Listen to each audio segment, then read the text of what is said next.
today, and continuing these talks, we're going to be focusing on evidence-based pharmacological approaches to treating ADHD in children and adolescents, or basically the use of medication for attention deficit hyperactivity disorder in youth. As a physician, I always feel obligated to review my disclosures. I have done some work with pharmaceutical companies that make certain ADHD medications, including Novartis, which makes Ritalin and Metadate CD, Ritalin LA, Shire, which makes a variety of Adderall products, and Vyvanse Noven, which makes a skin patch. I'm also funded through NIH to do our research here. Just a few numbers to give you the sense of prevalence here, that this is a common issue and that anyone who works with children is in a mental health setting or even in a primary care setting is A, likely to encounter children with ADHD, and B, likely to encounter children prescribed medication for ADHD. For example, 7.2% of children ages 4 to 17 carrying a diagnosis of ADHD are diagnosed with ADHD, and nearly 5% of America's youth at one point or another are medicated for ADHD. So if we go into an average classroom, which around here has 20 to 22 kids, odds are one of them is currently on medication for ADHD. Back in 2008, which is the most recent numbers I could find for this, we had about 40 million ADHD prescriptions. That's not written in that year. That covers all the way from preschool ages up through as old as we want to prescribe, so into adulthood as well. That isn't all child-based, but still that's a very sizable number. Stimulants are certainly the most prescribed child psychotropic, child mental health medication. Interestingly, we always tend to think of this as an elementary school treatment disorder and medication, but really what's happened over the last decade or so, use in elementary school age children is still quite prevalent, but it's in essence stabilized over the past 10 years. Really where we're seeing the dramatic increase in medication use and also diagnosis is preschoolers, adolescents, and adults as well, with really the adult market driving probably the largest increase in use of medications over the last 10 years or so. The other important thing to remember, particularly for mental health practitioners, is that most of these medications are actually not written by psychiatrists, which in and of itself isn't necessarily bad. But what it means is the generalist physician, the pediatrician, the family practice doctor, the internist is often writing these medications much more commonly than the child psychiatrist, simply because there's very few child psychiatrists. And even in the case in adult mental health, they're not always prescribed by the so-called specialist. And then some of the recent trends worth noting, and we'll try to touch on that in the talk today, is that not only are we seeing children on ADHD medication, we're seeing children on 2 ADHD medications at a time, some of which there's evidence base for, and then we're seeing ADHD medications mixed with other mental health medications, such as antidepressants and antipsychotic medications for a variety of uses and diagnosis. So it's not as simple as just knowing the meds anymore. You really have to know how the meds interact with other meds as well. So certainly ADHD has a significant financial impact. Just to kind of show you here, in terms, it's very comparable, if not slightly more so, than the impact of depression. And actually, if you look at the, if you add up child and adult, it's probably more than the impact of depression. And then not that far behind the impact of stroke or Alzheimer's for that matter. So there's a significant financial impact of having the disorder, both in the parents, the children, and the school system, which certainly merits treatment, whatever that method may be. So just want to show a little bit of history, just to give you a sense of the timeline here. Certainly the diagnostic terms used for ADHD date back almost a century now. And really what I want to point out here is not so much the different names that we've given ADHD over the years, and now with DSM-5 we're coming on some diagnostic changes as well in the next year or so. But I want to point out what it says up on top, that back in 1937, Dr. Bradley, if I remember, I think Rhode Island Hospital, was prescribing spinal taps for kids and was giving amphetamine-based medication called Benzedrine for headaches. And he actually noticed behavioral improvement in the children taking this form of a stimulant medicine. And I think the first medical paper ever written for use of stimulants followed shortly thereafter. So really now we have 75 years of history for the therapeutic use of stimulants for behavioral disorders in children. So this is not a new issue. While certainly the increase in the meds has been significant over the last 20 years, these meds have been, the first observations date back 3/4 of a century now. So these are well-known and well-investigated medications. I'm not going to go over the criteria for ADHD. Most people here are very familiar with that. But just as a reminder, when we talk about ADHD, we're dealing with a collection of symptoms, a combination of multiple symptoms of inattention, physical hyperactivity, and impulsivity. So certainly we'd like a truly effective treatment to cover the entire range of those symptoms, not just physical hyperactivity, not just focusing, or not just impulsive behaviors such as arguing or even aggression. Here they are. I'm just going to skip through them quickly. Again, just a reminder that we're dealing with a mix of attentional impairments, physical hyperactivity and impulsivity, and certainly with a new DSM-5 we may even see an expansion of the number of behaviors classified as ADHD symptoms. So in essence, we'd want our treatments to be even more broad-based. So the one thing that really doesn't get mentioned in the ADHD criteria, which I want to talk a little bit about, and also just to provide a little bit of background of the mechanism of effect of some of these medications as best we understand it, is talking about motivation or reward deficit theory. And there are many well-written papers on this. I referred to one by Nora Volkow in 2009 for those who want more detail. But in essence, the neurotransmitter dopamine, which is the primary effect of almost all, actually all stimulant medication, is really associated with rewards. For example, when any of us receive a reward, I suppose if I stop talking, you may deem that a reward, dopamine would get released. Lunch at some point is later today for a holiday party, so there's a more meaningful reward.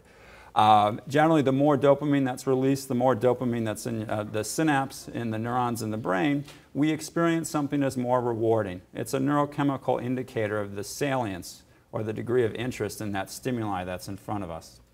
And then over time, we learn to anticipate rewards. So dopamine fires in advance, just like the old experiments with dogs salivating. The neurochemical dopamine in our brain will fire in advance of an anticipated reward. So if a reward happens every time you do something, you actually start to have a neurochemical release of dopamine in advance of that reward. And then over time, this association gets stronger. Just as we see behaviorally, there's a neurochemical basis for this. What we've seen, or what's postulated in ADHD, is that this in advance release of dopamine in expectation of a reward doesn't happen or isn't nearly as robust. And that's thought to be one of the deficits driving the disorder neurochemically. What it really means practically is what we all know for people who apply behavioral treatments to children with ADHD, is that they're very dependent on external motivation, whether we want to use it, whether it's positive or negative, that you really have to have clear, consistent external motivators provided by the adults in the world around them to help them treat their symptoms. And then likewise, a failure to provide that reward, if I'm expecting to be rewarded and I'm not, that actually will decrease the amount of dopamine release. So the behavioral ramifications affect dopamine in both directions. Just a little bit more about dopamine, again, and really just to justify that we do have somewhat of an understanding of the impairments involved in ADHD in the brain and how our treatments do impact them. Dopamine, here abbreviated DA, originates in the part of the brain called the midbrain, has extensive projections throughout all areas of the brain thought to be involved in the observable symptoms of ADHD. And there's really two pools of dopamine is the current thinking, that we have what we call a baseline state where there's a resting level of dopamine. And the theory is that children with ADHD have a deficient baseline state of ADHD, of dopamine, which correlates to underarousal, which would, for example, make it hard for children to turn on their attention span to focus on a specific stimuli. And then there's a phasic release of dopamine, so when something happens, when I start talking to you, or there's something going on behind you, you have an increase of dopamine, which may trigger you to switch focus to something else. And in ADHD, that's thought to be excessive, which may correlate with the degree of distractibility we see. So in essence, you're kind of walking around a bit mentally under-aroused, and then you're overstimulated by all the other things going on around you. So it's a combination of having a hard time alerting yourself to something, and then being taken off task by things going on around you. And then what happens with dopamine, we want it to be in the synapse and the space between the neurons so it can activate the receptors. The dopamine transporter, abbreviated here out as DAT, basically clears dopamine from that synapse.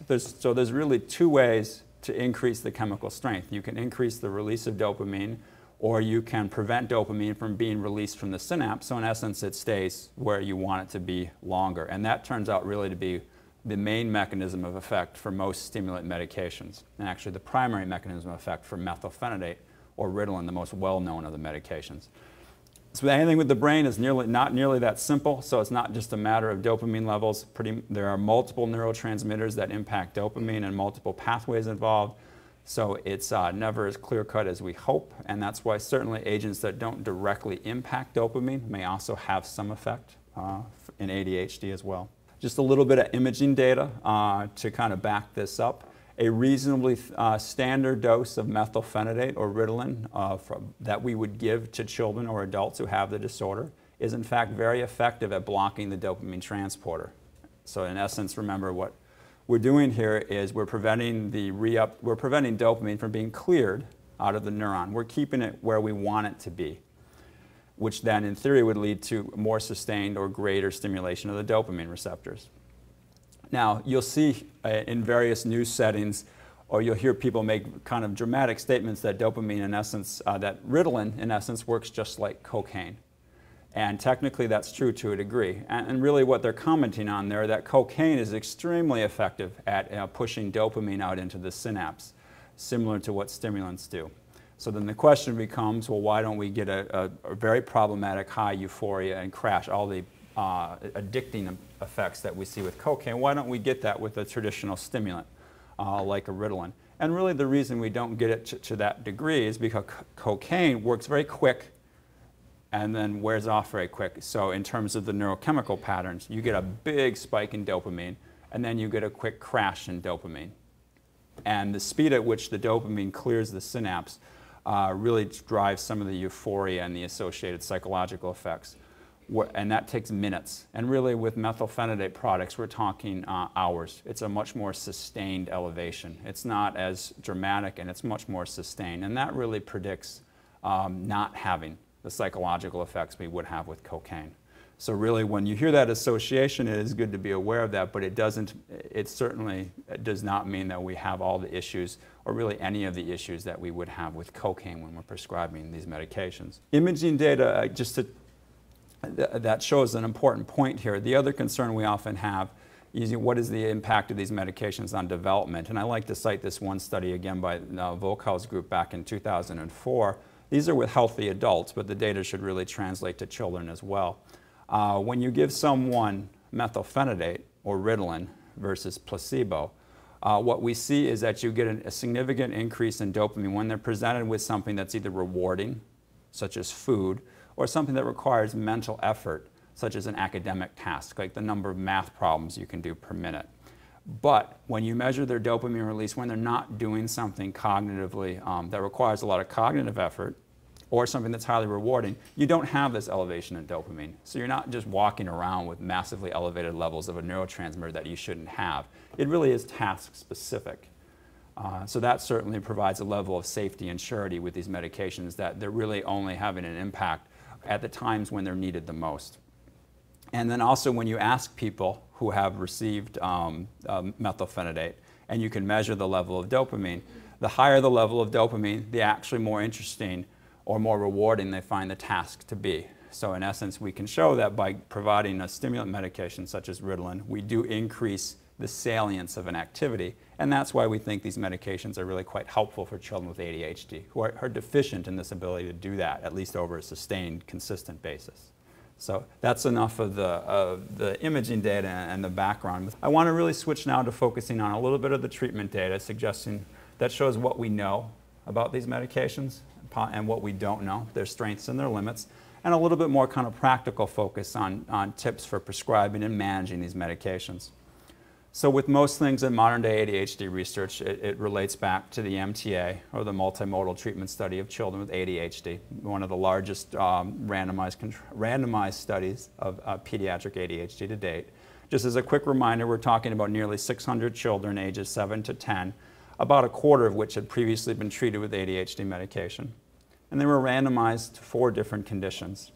Medication alone, which turns out to be TID, or which stands for 3 times a day methylphenidate. And when I say methylphenidate, I'm referring to the Ritalin pills, a short-acting, about 4-hour therapeutic duration, which used to be the predominant treatment for ADHD, although is now being replaced by other medicines.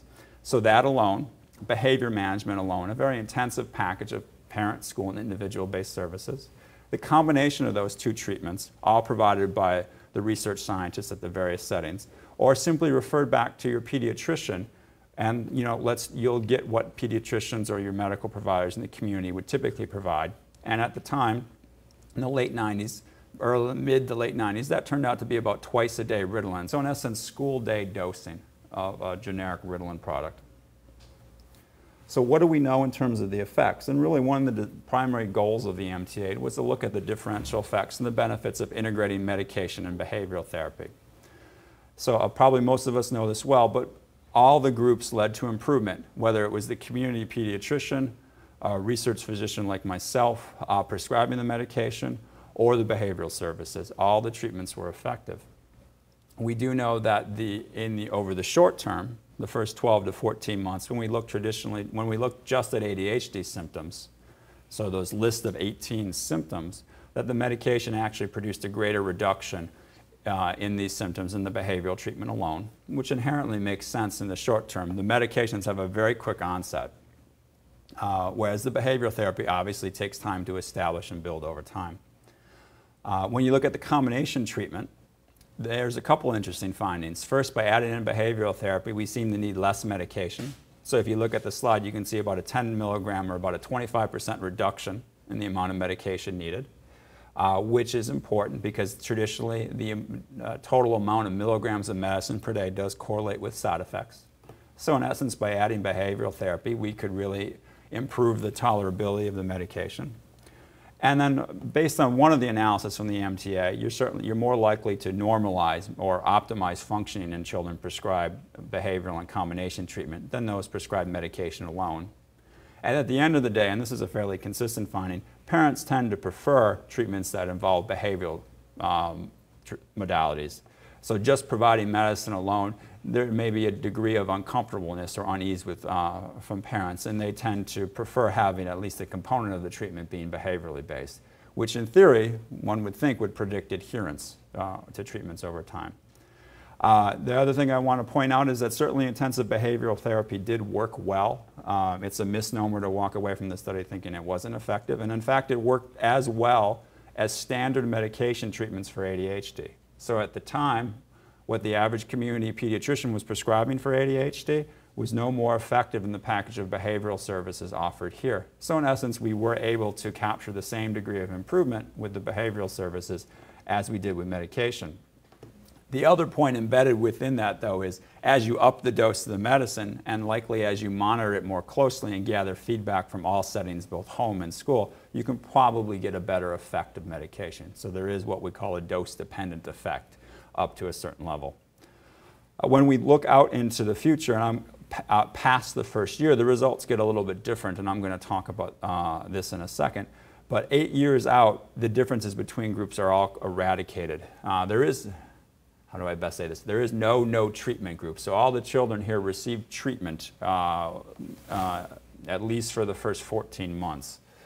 So there really isn't a true control group or placebo group here. So it's not surprising that all the groups improved. But as you go through time, the impact of the behavioral therapy is very equivocal to the impact of the medication treatment. So we cannot say from this that long-term medication offers benefits over behavioral therapy. In fact, you tend to get to the same place. It's really more a matter of how fast you get there, with the trade-off in terms of the tolerability or the side effects of the medication versus the cost and time and effort of accessing the behavioral therapies.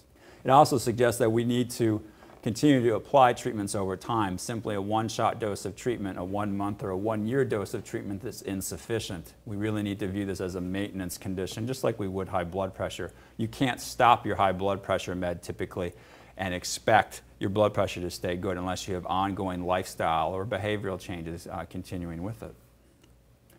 So this is just a visual depiction of this for the hyperactivity-impulsivity symptoms. This is from the Molina et al. Paper in the Journal of the American Academy of Child Psychiatry in 2009. There's the 5 different groups here. I want to point out the red group on the bottom, which is a control group who don't have full threshold ADHD. On the upwards axis, we see the degree of severity of the physical, the hyperactive impulsive symptoms, with the higher number being the most severe, the 0 being not endorsed at all. And then what you can see is a degree of improvement over the first 14 months of the study, where the groups involving medication have a more rapid rate of decline or a rapid rate of improvement initially, and then there's a leveling off and actually a little bit of loss of effect. But the behavioral therapy catches up. So really by 24 and 36 months for certainty, we see a very consistent effect across groups, and that pretty much stays that way for the duration of the time that the children were monitored for treatment to date, which is 8 years out in terms of the publications. But we're not curing kids. They're not quote unquote normalized, even with the combination of treatments. They still are having symptoms. And I think that's an important thing to remember. An important thing to tell parents in terms of expectations with the medications. These do not eradicate ADHD.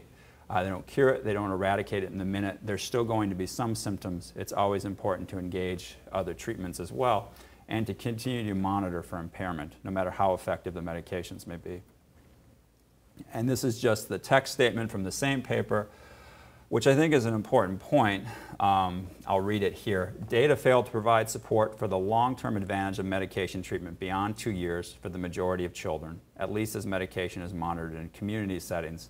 Just to point out, after the first 14 months of the MTA, all treatments were provided in the community in a naturalistic fashion, and they really just tracked through the study. They weren't applied by study investigators. So decisions about medication may have to be made on an individual basis, avoiding the untested assumption about continuing benefit and using periodic discontinuations to check for the need of benefit. So again, simply because something was more effective initially does not mean it's going to be more effective in the long run, and you need to evaluate the effectiveness of that medication treatment over time instead of just assuming that it's working ideally. So let's move specifically to a little bit more focus on stimulants. Again, a reminder that now we have 3/4 of a century of medical data on them. Really, when we're talking about stimulants, we're talking about two families: methylphenidate products, which I abbreviate MPH, and amphetamine-based products, which I abbreviate AMPH. Several different analyses have come up with the conclusion that these are relatively comparable medicines that have slightly different mechanism of effects. They all block the dopamine transporter, and that's really the primary effect of methylphenidate-based products. Amphetamine-based products enhance dopamine release through a couple other mechanisms as well. But overall, they tend to have similar efficacy. But there are a number of children who may respond better to one than another. So what it means is, clinically, if you have a child who has a suboptimal or not good enough response to a methylphenidate or an amphetamine-based product, it's very reasonable and actually indicated to go ahead and try that other medication class. Don't simply abandon the whole class of stimulant medications if the sole concern is the symptoms aren't improved enough. And then the response rates are fairly quite high. Now, we're not talking remission. Again, we're not talking about complete eradication of symptoms. We're talking about observable improvement, usually in the 25 to 40 to possibly 50% range. But 3/4 of children will experience that with whatever stimulant-based medication you pick. And that's a very high response rate. That probably beats anything else in mental health and possibly other medical conditions as well.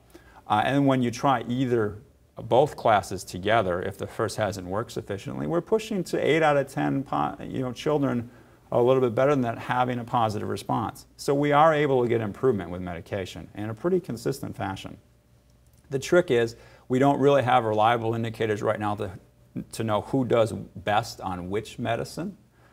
So really what you're doing is making a clinical decision based on how long you want the medication to last through the day, when the symptoms are most problematic in terms of the time of the day, our own past experiences and preferences with medicines, and very importantly, things like cost and parental preferences for medications. Because within the stimulant meds, these are more comparable meds than they are dissimilar. So things like parental preferences and cost should be very relevant to the decision.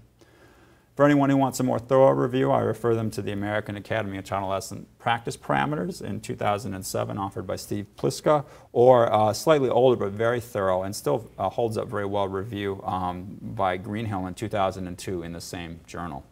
So right here, we just have a table showing the different medicines, and there's a plethora of stimulant medicines. So it can get a little bit confusing when you see 30 different medicines. We all tend to think that they must be dramatically different, but in reality, they're not. These are the methylphenidate-based medications. They're all the same active ingredient. So really the efficacy at any single point in time should be pretty comparable if you control for dose and duration.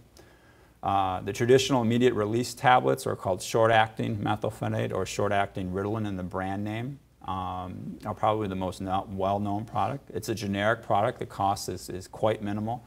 And it has a reliable therapeutic onset in about 30 minutes, except the average duration is probably about 4 hours. Now, the newest formulation of these medicines are what we call extended release or capsule-based medications. And there's a couple different types of capsules. And really what happens is the shell of the medicine or the formulation of the capsule predicts at what point in day those medicines will be most effective. But again, remember, it's all methylphenidate. It's all the same active ingredient. So again, you know, if at any given point in day, we wouldn't expect these medicines to be dramatically different because they are the same active ingredient. But what happens is certain capsules are more effective at releasing more medicine earlier in the morning, the midday, or later in the evening. So if your symptoms are most bothersome early in the morning, you may want the capsule that releases the soonest. If they're most bothersome late in their day with an older adolescent who's doing all his homework late, you may want a preparation that really loads to more medicine being released in the afternoon or evening. And that's really the primary differences here. So there's an osmotic pump capsule marketed as Concerta, which is also now available in a generic. There are several what we call double pulse beaded capsules, which in essence just looks like an old contact cold capsule. You open it up, there's all these little beads of medication, and some dissolve instantly, and they're very similar to short-acting Ritalin. Some take several hours to be broken down in the GI tract, so you get kind of a second release 4 to 5 hours later, which avoids the need to redose a short-acting pill at lunchtime in school. We also have a skin patch, which is a methylphenidate-based product. And then we have some older attempts at extended release products, which are really like a short-acting pill wrapped in wax, which takes a little bit longer time for it to dissolve, although those aren't commonly used much anymore. And again, switching to the amphetamine, so now we have a different active ingredient, but again, they're not all that different than methylphenidate-based products for an individual child, but we have a combination of short-acting pills. We do not have an osmotic pump, that's only in a methylphenidate product, but we do have a couple different beaded capsules. We have a patch in development but not available. And we have a different type of what we call a prodrug, lisdexamfetamine or Vyvanse. That's the newest formulation of amphetamine. So just some general review of each of these two active drug classes. With methylphenidate, the right moiety, or what we call the isomer, basically the right hand of the active drug is really the active part of it. So you can either get methylphenidate, which is a mixture of the left and right halves, or you can get dexmethylphenidate, which is just the right half, and pretty much get comparable clinical effect. Standard dosing, we tend to look at this in either milligrams per kilo, so we can factor in size, because children, of course, come in all different sizes and shapes. Or we can look at the amount per dose. So you only have certain pill sizes, so obviously you can only get fine-tuned. For example, if you only have a 10 milligram capsule, you can't go below 10 milligrams. So the standard dosing range, just to give you a rough sense, typically speaking for a methylphenidate-based product, if you're under 0.5 mg per kilogram of body weight per day, you're probably not near full effect at all. And if you're close to 1.5 milligrams of medicine per kilo of body weight per day, you're probably at a pretty full therapeutic level, and odds are you're not going to get any greater benefit and possibly just side effect issues as you raise the dose. Just a reminder that all the methylphenidate products work by blocking the dopamine transmitter, pushing the dopamine up, just like we talked about. And again, anything with methylphenidate in it, so the 8 different branded preparations, they all have the same active ingredient. So they should all have the same immediate effect if you control for time of day. But what's going to be different is how well they work at different times of day. And that may also predict some differences in side effect profile. Let's see. So actually, probably the best way to show you this is this slide here. There we go. These are blood levels, and blood levels tend to correlate fairly well with symptomatic improvement. So the higher the blood level to a degree, the greater the degree of symptomatic improvement with most of these medications. So let's see here. In the purple, we have the short-acting tablet, which tends to get a pretty quick rise in blood level and then comes down by 4 or 5 hours. So if you want quick onset within 30 minutes and you only need several hours of effect, then a traditional short-acting Ritalin-based tablet is going to work just well for you. So the generic methylphenidate, excellent. Cheap, can't beat the price. Reliable, but again, short duration, quickest onset. If we go next to the double-beaded capsules, which is, I'd call it orange, but there's probably a fancier name for that color. In essence, what you're doing is just recreating giving the pill twice a day, so once in the morning and once 4 hours apart or whenever you would do it. So you're pushing to 8-9 hours of effect. You're getting a reasonably decent rate of response in the morning, 30 to probably no more, it's probably 60 minutes, and you're on average going to get between 8 to 10 hours worth of effect. And then in the purple, or the light purple, or my daughter might call it fuchsia, I don't know. Osmotic, you have the osmotic pump, which is only Concerta right now. What you're getting is a slower release. It's specifically designed to give an escalating blood level throughout the day. So really what you're getting is less medicine in the morning intentionally, which would mean a little bit more symptoms in the morning usually. So here we tend to say your full effect is going to push to 1 to 2 hours later. So if you're getting a child, waking them up at 8 and they got to be in class at 8:30, you're not going to get full effect of this medicine for the beginning of the school day. But the benefit here is you're getting consistently rising blood levels, which should mean improving therapeutic control, and you may get upwards of 12 hours of clinical effect with this medicine. So if you give it at 8 a.m., you should get some degree of symptom control at least through dinner time, and that may be very helpful for older adult children or people who have a lot of activities or homework being done later in the day. So it's really a matter of knowing one of the symptoms most cumbersome and then which medicine fits that time profile, with the caveat that unfortunately we don't have a medicine that works well to cover the entire 24-hour time period of the day, because at some point we need to eat and sleep as well. Amphetamine, again, not that much different. We have a left half and a right half. The amphetamine products have gone back and forth with various mixtures of the left and right. It's not quite as, the right half is certainly active. The role of the left half is a little unclear. Amphetamine is a more potent medicine than methylphenidate, which really all it means is per milligram, you get a little bit more of a therapeutic effect. So 10 milligrams of amphetamine roughly comes out to 20 milligrams of Ritalin or methylphenidate. So for those prescribers, if you're crossing over from methylphenidate-based products to amphetamine-based products or vice versa, you often may need a different dose, with the amphetamine dose being smaller. But traditionally in children, we tend to recommend starting at a small dose and gradually going up instead of crossing over and trying to just pick the dose of the other drug that would match. Just go back, titrate back up anytime you start a new med. You get a little bit longer therapeutic duration of short-acting methylphenidate. The amphetamine will be a little bit longer, but again, remember the methylphenidate is about 4 hours. So if you're improving to about 6 hours with an amphetamine-based pill, you're still probably not covering the whole school day, and you might need to redose. There is a different mechanism of effect. Amphetamine still blocks the dopamine transporter very effectively, but also pushes more dopamine out into the synapse through other mechanisms. And some have argued that that might lead it to be a more effective medication for ADHD. And when you look across numbers of studies, there's a slight signal of that, but really it's not huge. So on average, we tend to view these as comparable medications, although there's certainly a reason to think that if, again, one isn't successful, the other may be. Your starting doses are going to be a little bit lower because, again, the amphetamine is a more potent or stronger medication per dose. So the standard dosing is going to be lower, and generally speaking, your max dose is going to be about 1 milligram per kilo per day, where with methylphenidate it was about 1.5 milligrams per kilo, and some would argue up to 2 milligrams per kilo. Just remember that amphetamine, you're going to keep the dose a little bit lower typically. In terms of controlled studies, we do reliably see a little bit more appetite loss. Anecdotally, with the amphetamines viewed as a little bit more of a stronger medication that people may feel medicated. Clinically speaking, that tends to help some older adolescents and adults in that they like to feel the effect of the medicine and know that it's working, whereas young kids don't like to feel different in any way. So that may turn out to be viewed more as a side effect issue, so something to keep in mind. What do we have available for amphetamine preparations?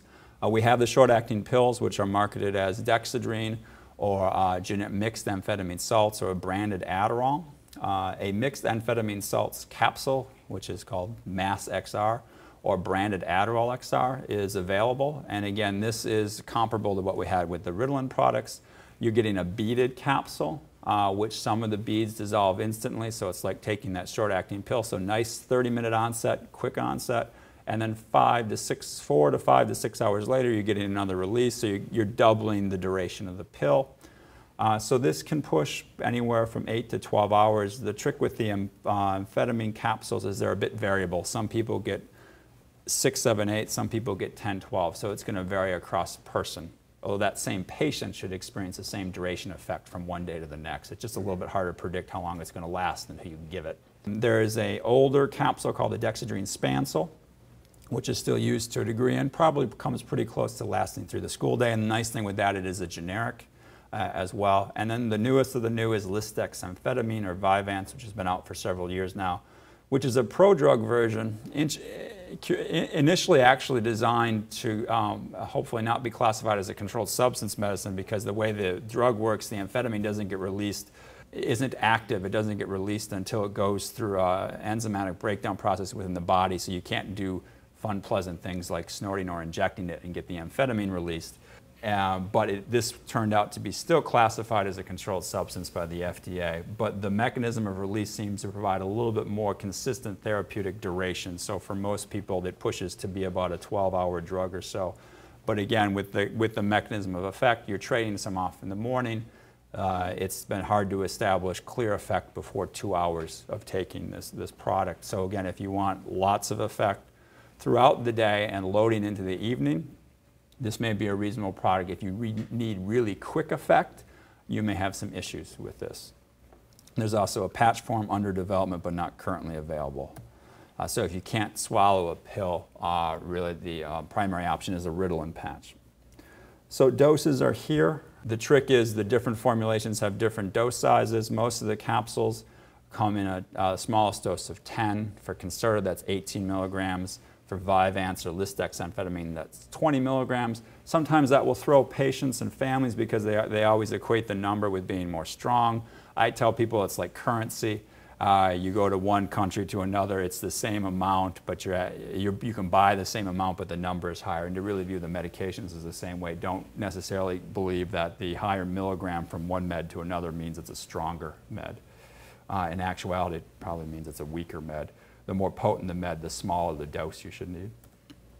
So what do you do once you start it? How do you get it to work as well as you want it to work?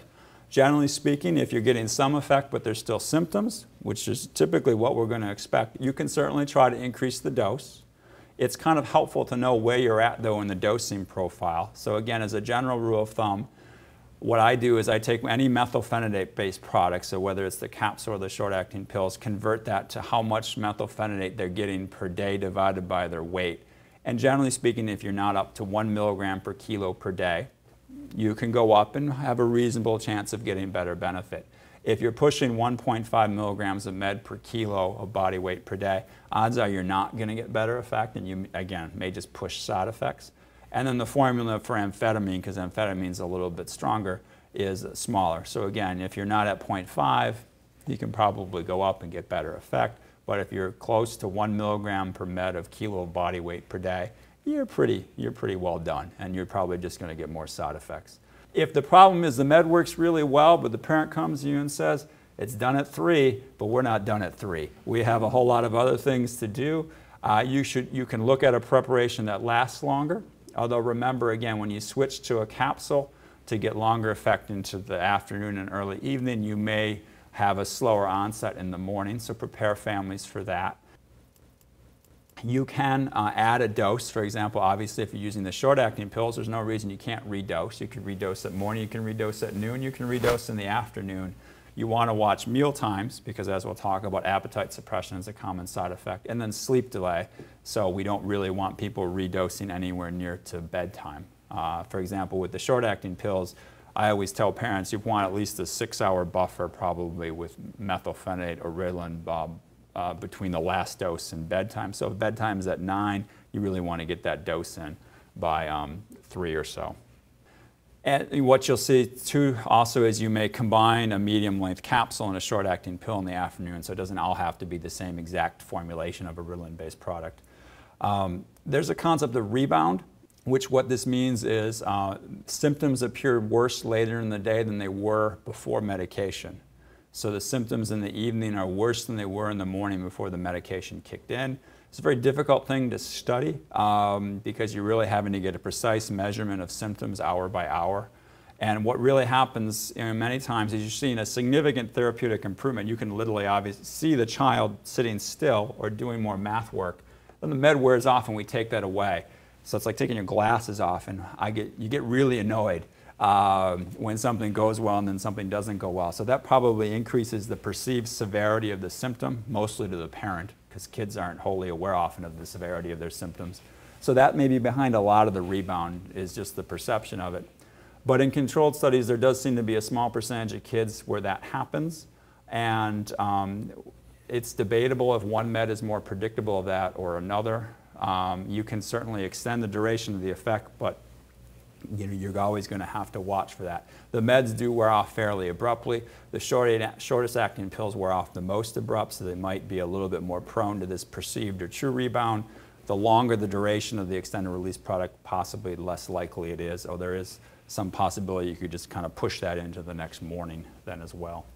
Another way to try to get increased duration, for some of the products, the amphetamine-based products or l-methylphenidate marketed as Focalin, you might get, by increasing the dose, you might get slightly longer effect, but generally speaking, that's not a very effective strategy. Pushing the dose isn't going to get you a hugely better duration. So if the med worked well from 8 a.m. to 2 p.m. and doesn't work well enough from 2 p.m. to 6 p.m., you may get a little benefit from upping the dose, but generally not much. And then you've got to always watch tolerability. And then the reverse for Oros or Concerta, where it doesn't work as fast in the morning because the way the drug's designed. Elevating the dose will help that, but again, you've got to watch tolerability throughout the rest of the day. Flipping the side effects. If you're having a side effect, again, you want to know the timing of it. Obviously, first of all, we want to know, did the child even take the medicine that day? Because there's lots of concerns with irritability or adverse emotional effects with any mental health med.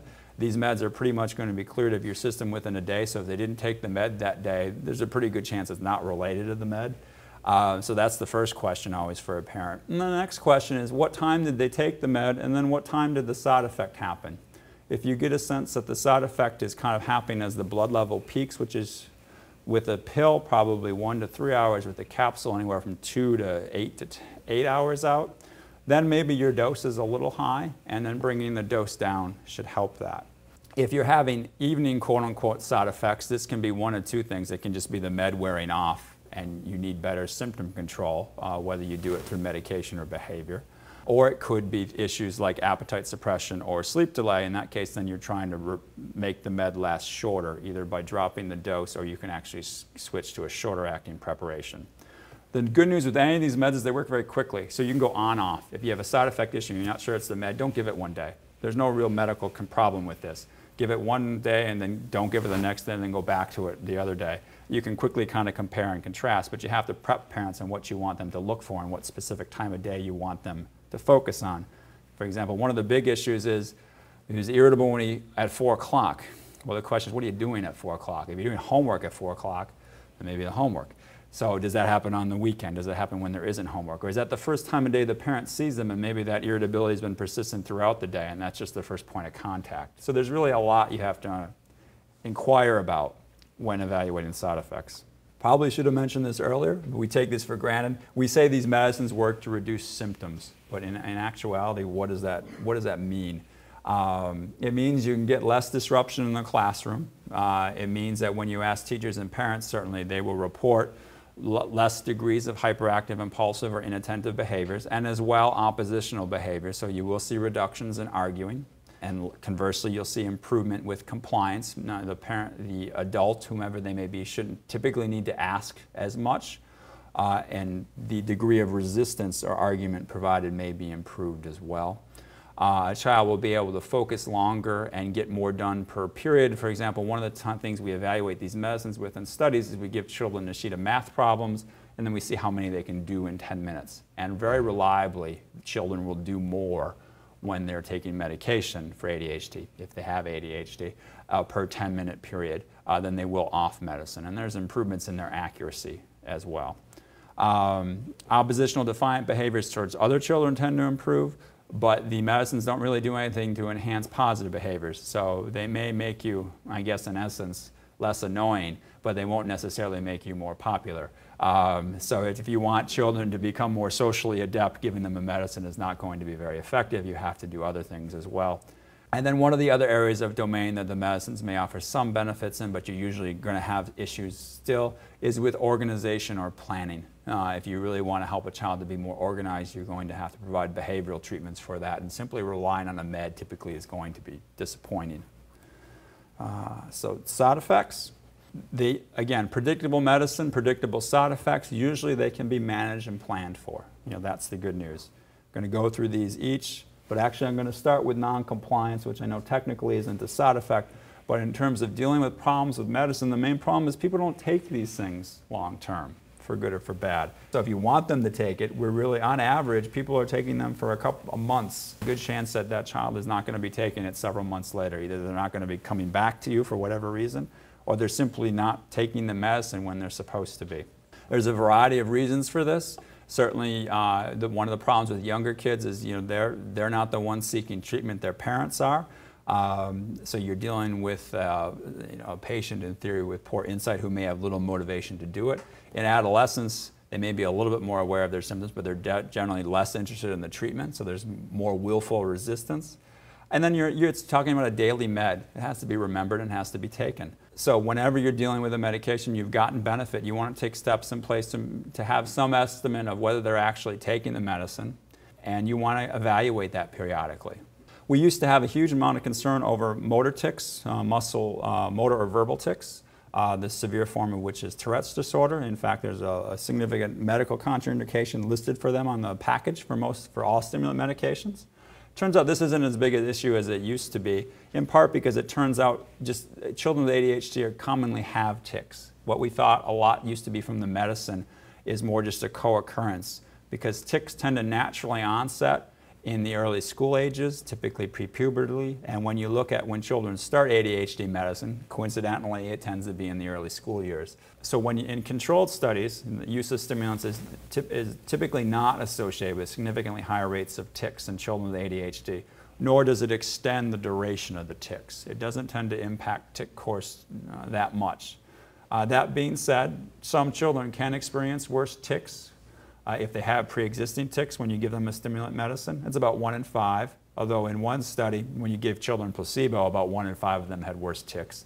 Tics are very stress sensitive, so any changes in schedule and routine can tend to change them as well. But that being said, we always screen children for motor or verbal tics. Typically we're looking kind of head and neck up, like an excessive eye blink or cheek twitch or something like that. If they're there, you want to caution parents to watch for that and watch for any change in that.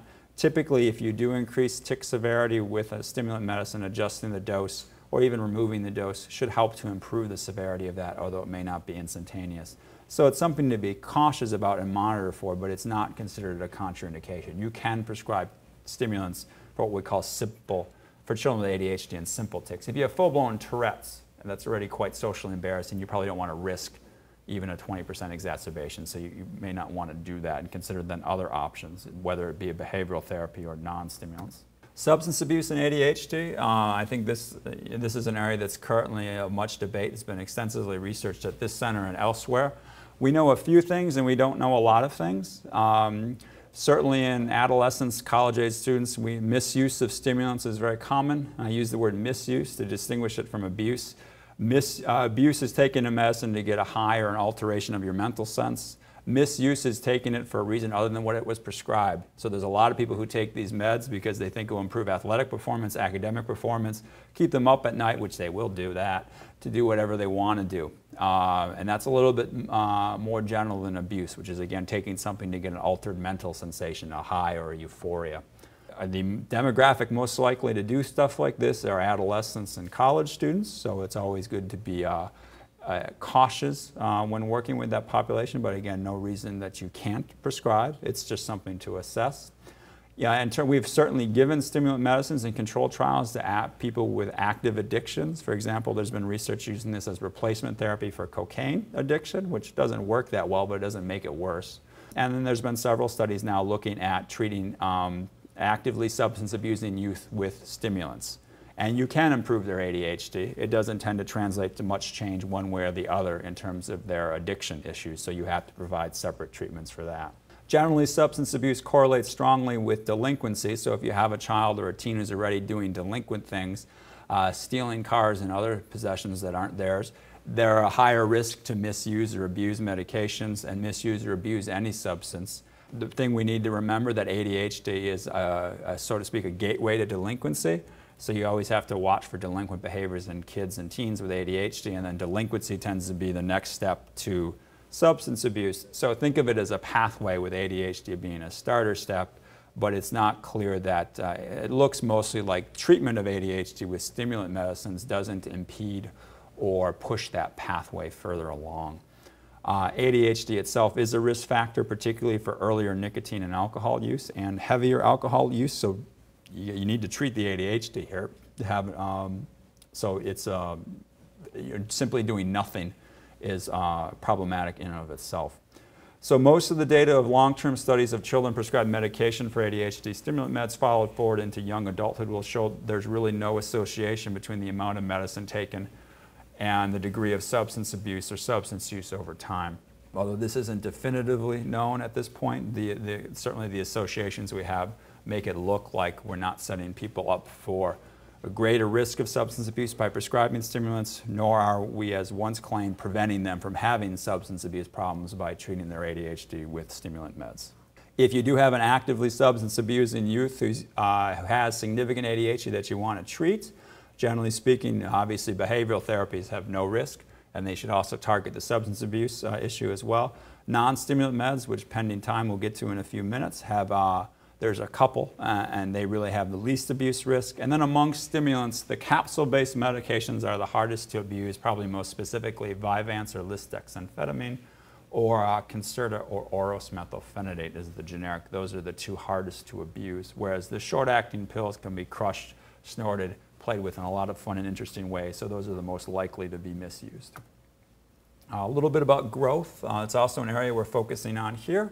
One of the most common side effects of stimulants is appetite suppression. Common sense says if a developing child isn't eating as much as they should, that's probably not a good thing for their growth. There's papers dating back 30 years now suggesting an association between growth suppression and stimulant medicines. And the MTA study did initially find that about a 3/4 of an inch difference in growth in children prescribed medication. The impact on final adult height is still being sorted out, but it seems pretty clear that in prepubertal children prescribed medication at robust doses on a daily basis, you can slow growth in the range of about 3/4 of an inch, and that simply, if you do nothing, that growth suppression during childhood is probably going to stay there. It doesn't rebound on its own. You actually have to adjust the dose or stop the medication if it's particularly concerning. But we're not really sure what happens as kids get into adolescence and adulthood. We're still trying to sort that out. But kids need to eat, they need to maintain a healthy weight, and this is something to monitor for. So the endpoint message here is keep an eye on their height and weight. We think generally that weight predicts height issues, with the height delays coming about a year, 6 months to a year after starting medication, whereas the weight will be more of an instantaneous thing. What about their hearts? This was a very big issue about 3-4 years ago now. There was a concern that stimulant medications may increase the risk of sudden cardiac death, which obviously is an extremely bad outcome. We don't want a single case of that. The American Heart Association basically came to the conclusion that we want to do some targeted screening here. If you already have an irregularly beating heart or any type of heart problem, you want to be medically cleared. You want to have a fairly detailed evaluation beforehand. So the goal here as a prescriber, as anyone providing services to children with ADHD, is to be aware of risk factors. Obviously, do they have a personal history of heart symptoms, fainting episodes, palpitations, shortness of breath? Is there a family history, obviously, particularly of people dying at a young age of unclear reasons? or other cardiac illness, particularly heart arrhythmias. For medical providers, they should listen to their hearts. I certainly still try to. The debate comes in over EKGs, electrocardiograms. Should we run every child through an EKG before we consider a medication for ADHD? And this debate's been raised for athletics too, because you'll hear about certainly children or adolescents on athletic fields collapsing. There's been a case in Florida recently. So would running everybody through an EKG prevent this? The data tends to suggest that it doesn't, and it does add a significant cost. So the midline approach, the approach that most people have taken and the pediatric associations and the child psychiatry associations have endorsed is targeted screening. So you got to ask about risk factors. You got to ask about symptoms of heart illness, family history of these things, and you should listen to a heart. If there's nothing there, it's generally reasonable to go ahead and prescribe medication without other testing, such as an EKG. If there is something there, you should get the EKG and you should get specific cardiac clearance. More often than not, there's a variety of cardiac issues that won't be worsened by stimulant medicines, but you want them evaluated by a cardiologist before you make that call. The other side effect issue that's become popular, an area of concern over the last few years, is what we call adverse emotional effects. This can be anything from getting more irritable and defiant to actually suicidal ideation and suicide attempts. Typically with stimulants, the data do not support a level of concern with new onset suicidal thoughts or self-harm events as there is with antidepressants, and the data with antidepressants isn't that strong either. But back in 2007, the FDA issued a warning that these medicines may cause aggression, suicidal thoughts, or manic symptoms. It's not the same level of warning that is on antidepressants in terms of legal standards, but it's important to understand here that there is very little controlled data. Most of this comes from personal testimony, aftermarket reports to the FDA. This is a hard thing to get at in controlled studies, but whereas in antidepressants we do have some controlled data suggesting a slight elevation, stimulants we really don't have this data. It hasn't been well assessed, but the times it has been assessed we don't see an association here, at least with suicidal thoughts. You do have to remember that children with impulse control problems are prone to overreacting. So it's certainly possible and to hear suicidal sounding statements or extreme distress from children with ADHD. It's always something you should screen for. ADHD and depression can be an association too, so again, it's worth screening for. At high doses, emotional blunting, or what's called the zombie-like effect, can certainly be seen. Usually at a reasonable dose, walked up gradually over time, we can avoid that, but you want to make sure you're not getting emotional dulling.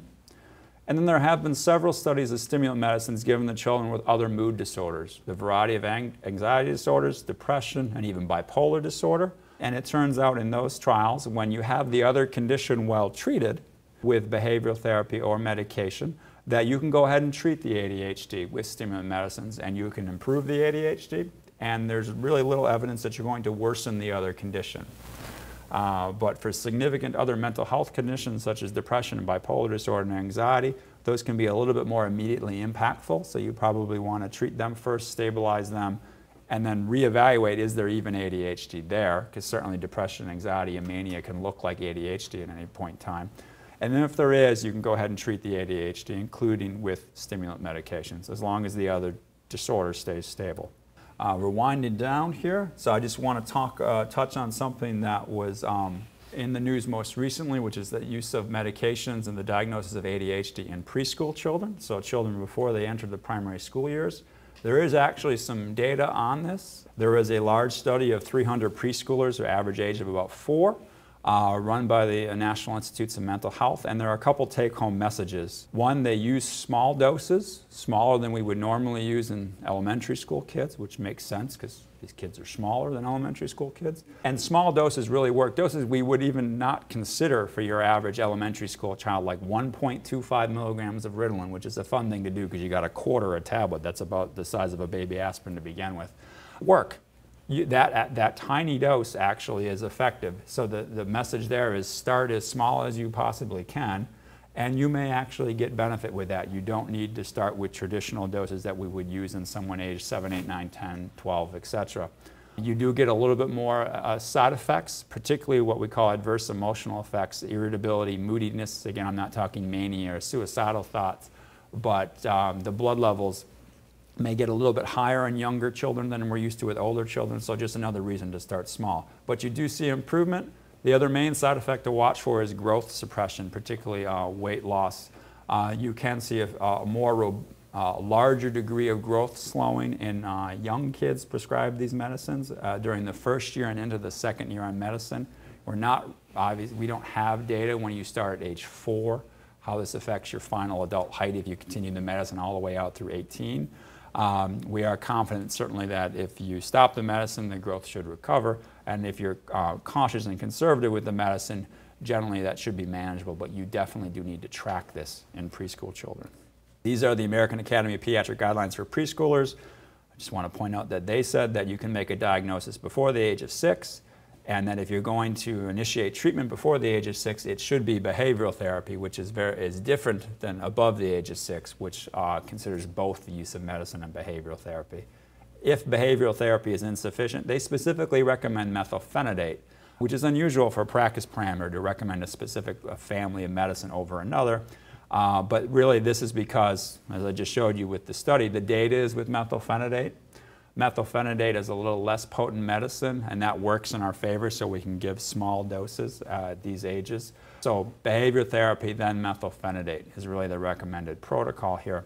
These medicines work for 85% of the population who have ADHD. Generally, we can control the side effects. Well, there are still limitations, as there are with anything. I've only got 10 minutes tops here, I think. There are that 15% where they don't work. We'd like to have other options. There are residual symptoms. As I said, we expect symptoms to be left over, especially in the morning and the evening, because I can't get the medicine to work before you take it, and I can't give you a dose of a stimulant close to bedtime because we're just going to get more side effect issues. There are concerns about tolerability, both in the short and long term. And then while we certainly have data showing that on average these medications are safe with people who have depression, anxiety, bipolar disorder, there may be individual cases it is hard for them to tolerate it. The controlled substance issues, which turns out is as much of a stigma issue as anything, that certain families simply don't want to use this class of medications, and at the end of the day you have to respect that as a prescriber, and it's nice to have alternatives.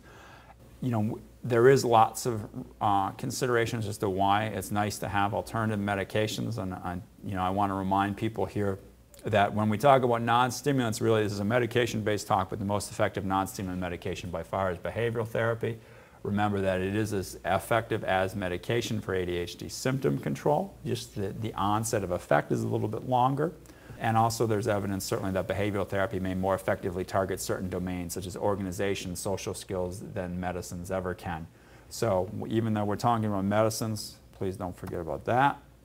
The other thing I want to show with this slide here is that the interaction between medication and behavioral therapy is particularly important. This is one of our research studies from our summer camp setting here.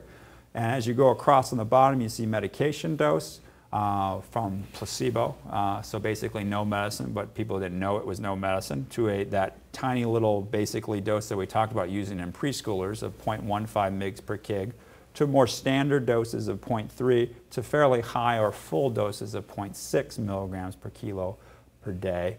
This is per dose, sorry.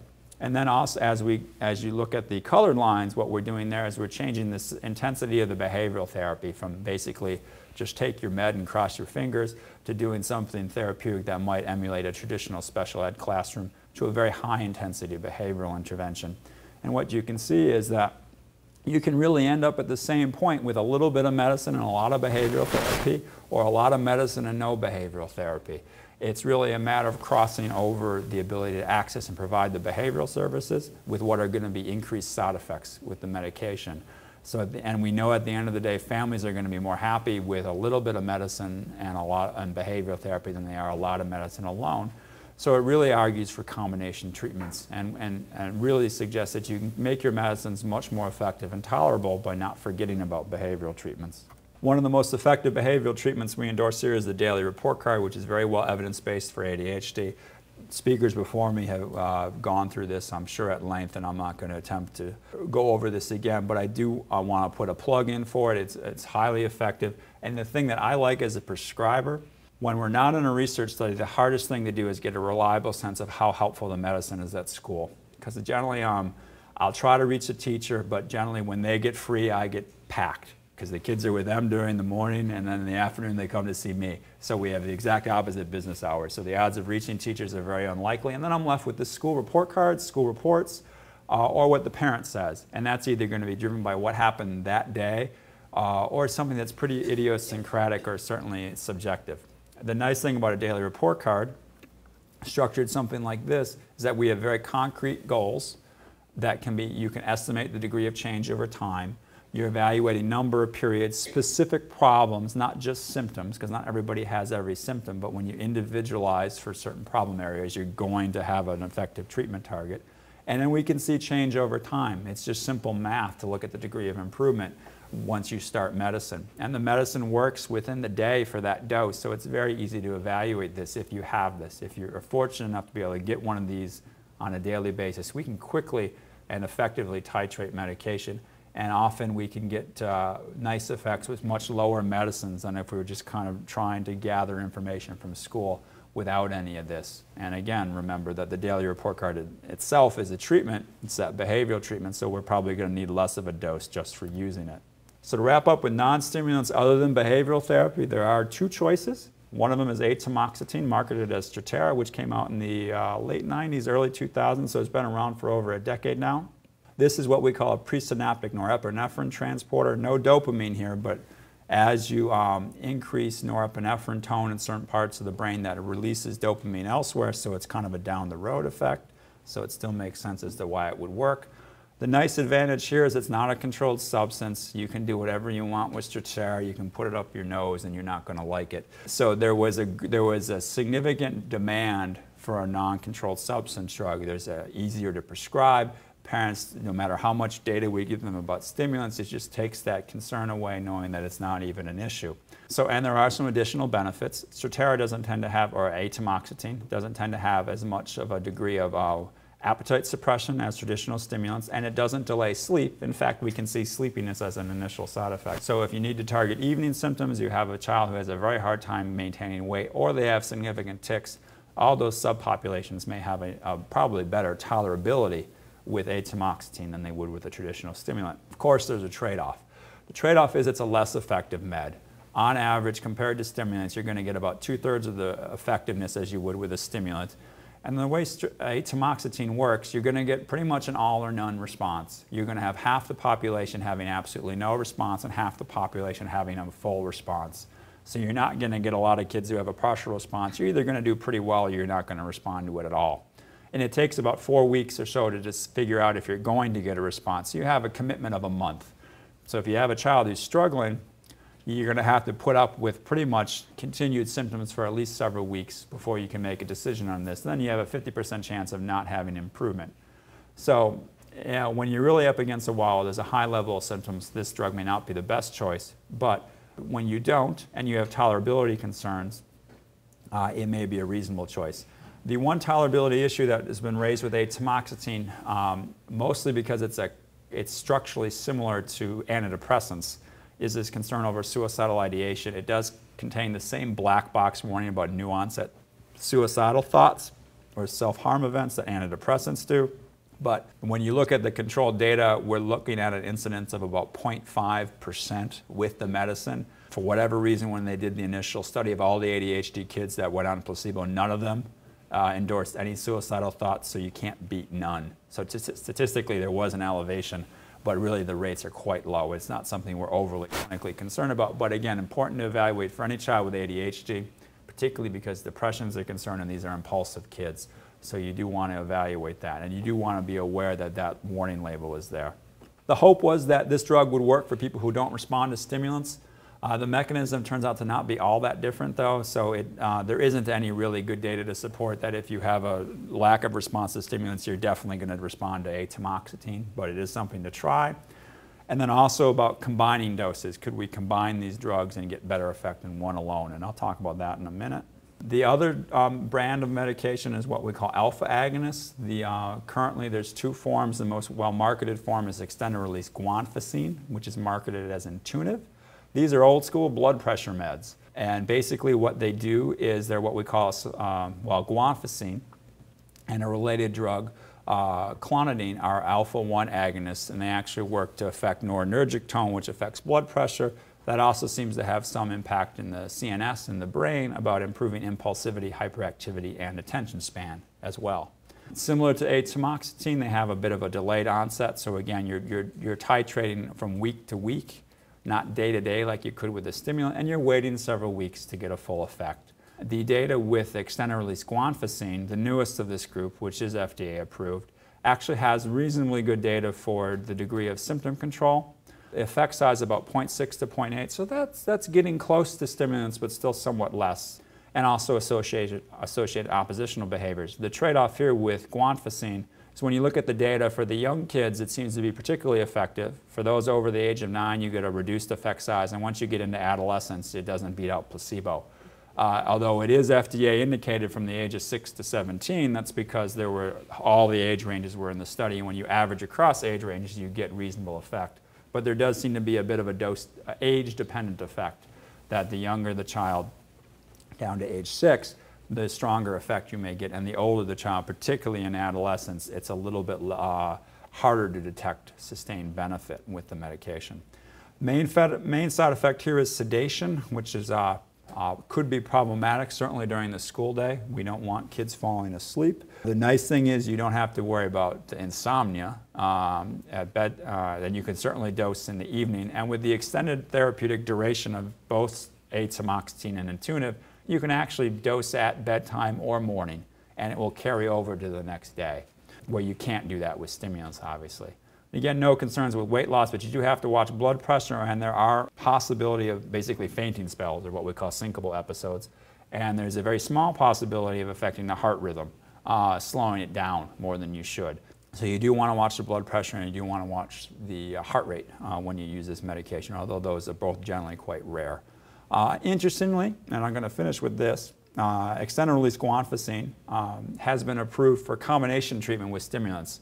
And then also extended-release clonidine, which is a very comparable drug with a little bit higher rates of sedation though, has also been approved for combination with stimulants. So now we have 2 combined treatments, packages of meds that have been studied enough in combination that the FDA says it's okay to give them together.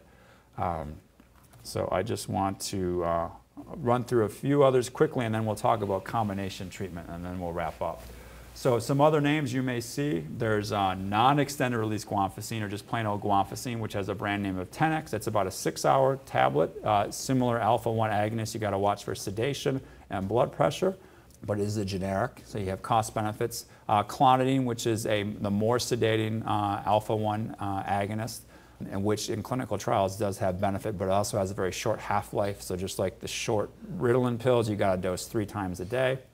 Modafinil, which is a narcolepsy medicine, and looked at in a variety of ways to try to enhance cognition in schizophrenia and a variety of other populations.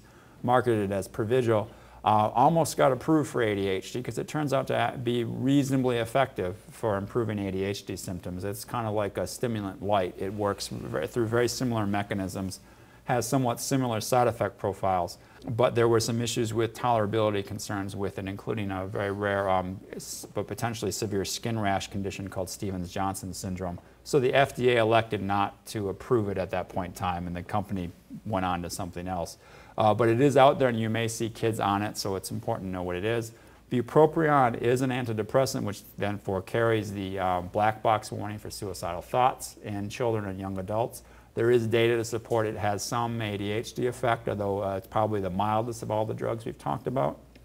It is nice because it's non-abusable, and it's actually it's also marketed as Zyban for smoking cessation. So if you really had someone you need to use a medicine for smoking cessation and they also have ADHD, you might get a bit of a benefit here. Or if they had severe depression, you might get a benefit for ADHD as well. But as a single drug for ADHD, it's generally quite mild. And then the old school tricyclic antidepressants, medicines like dizipramine and imipramine, are actually fairly effective for ADHD, and that's really kind of where atomoxetine was derived from. But they have a host of side effects, including cardiac arrhythmias that need EKG monitoring typically. So you generally shouldn't see them being prescribed just because they're simpler meds to use. But if you do, it is an effective medicine. It just needs to be monitored. Antidepressants don't work. Easy enough. We've talked a little bit about this already in terms of the limits of medication. So again, we're not going to normalize kids. They all work only as long as the medicine's taken. There is nothing curative about using medication. There are a group that don't respond. There are areas that generally are less responsive, such as social skills and organization. It's hard to get people to stay on these meds long term. partly probably because parents generally have hesitancy just to use medication.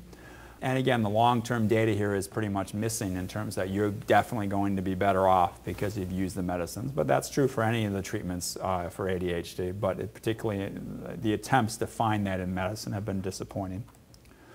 So I'm just going to finish with a little bit about combination treatment. So there's been some interest in mixing non-stimulants and stimulants, and like I said, 2 have been approved, 1 isn't. A combination of atamoxetine or Strattera, which I abbreviate ATX, and stimulant medicines in the controlled trials don't seem to do much, and you do increase side effects. So it was popular for a while. We're not seeing it as much anymore. The value there is you may be able to get by with a little less of a stimulant dose, but in terms of improving effect, there isn't good data. You will get improved effect by mixing the alpha-1 agonists that extended-release guanfacine or regular or extended-release clonidine, with the stimulant. You'll get about 20 to 5% more symptom control than placebo. So there is a way to extend the effects of the stimulants by adding this medication. You do have to watch for additional side effects. You really should watch for heart rate and blood pressure changes because you're using 2 meds that impact that. So we want to be more cautious. I suppose the nice thing with this combination is the stimulants tend to promote insomnia. The alpha agonists tend to promote sleepiness. So to a degree, in theory, you could view that as canceling each other out. So the combination may actually be okay to tolerate. And then, as I said, you can actually give the alpha agonist an evening to target the evening or to target the morning the next day, which the stimulants just can't do. So if you do see children walking around on a stimulant medicine and one of these 2 drugs, there is data to support it. Although all things being equal, we certainly would prefer to get by with 1 medication and focus on behavioral-based treatments. For in those instances where it's not sufficient alone, we do now have some approved combination treatments. The other thing that's gotten trendy is using atypical antipsychotics for off-label for severe ADHD or aggression, things like risperidone marketed as Risperdal or olanzapine marketed as Zyprexa or aripiprazole marketed as Abilify. There isn't a lot of data. There's 1 study with aripiprazole or Abilify in kids with bipolar disorder, and it helped with bipolar disorder, but it didn't help the ADHD.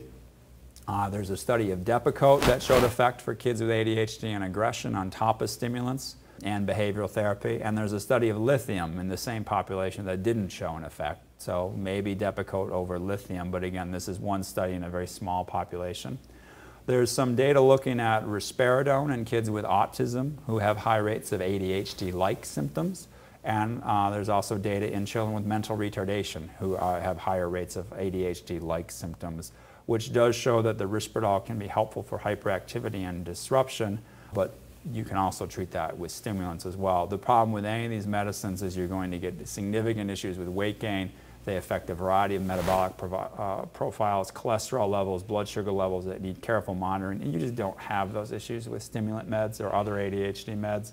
So this would generally be viewed as an area of last resort because it is a significant side effect burden. And I do want to point out that 2 things, that we still have very little controlled data with this, so we shouldn't be jumping into it right away.